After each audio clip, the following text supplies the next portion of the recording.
আসসালামু আলাইকুম। কতদিন বয়সের ভুট্টা সাইলেজ করতে হবে এর একটা বিবরণ।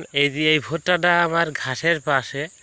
এই ভুট্টাটা লাগাই নিয়েছিল 12ই ডিসেম্বর। আজকে মার্চের 24 তারিখ, তার মানে 3 মাস 12 দিন বয়স। এই যে মোসা মোসা এখনও ভুট্টায় যে ফল ধরিনি, ফল ধরার পরে একটু নরম থাকবে।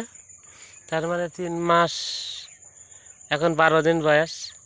আর এই এই যে মোচা হয়ে গেছে, এই কয়দিনেই মোচা কাটা মোটা হয়ে যাবে, মানে 10 দিন লাগবে।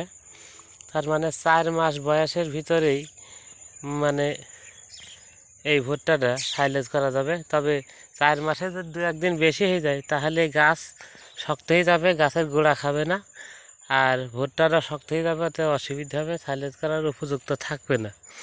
তাই অবশ্য যারা নতুন খামারি তারা সাইলেজ করতে চায় তাদের অবশ্যই, আর এই ভুট্টার ক্ষেত্রে আর একটা খেয়াল করতে হবে যে অবশ্যই যেন সেচ দেওয়া হয়, যে সেচ দিয়ে তারপরে নরম করতে হবে গাছটা, যাতে গাছে পর্যাপ্ত রস থাকে, তাহলে ওই গাছটা নরম থাকে। এয়ারটাইট করে বাইন্ডে রাখলে সেই সময়টায় 20-25 দিন পরের দিয়ে খাওয়াই নিয়ে উপযুক্ত হবে।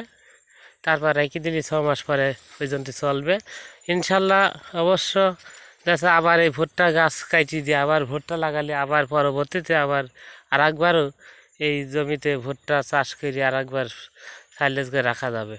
আর এই ভুট্টাটা অল্প দিনই কয়েকদিনের মধ্যেই মোটা হয়ে যাবে, পরিপক্ক, এবং গাছ পরিপূর্ণ হয়ে গেছে। তাই 4 মাসের ভিতরেই 2-1 দিন থাকতেই সাইলেজ করার উপযুক্ত সময় হয়ে যাবে। এই সময়টায় সাইলেজ করলে ভুট্টার উপযুক্ত মান পাওয়া যাবে, গাছেরও ভালো মান থাকে এবং ভুট্টায়ও ভালো মান থাকে।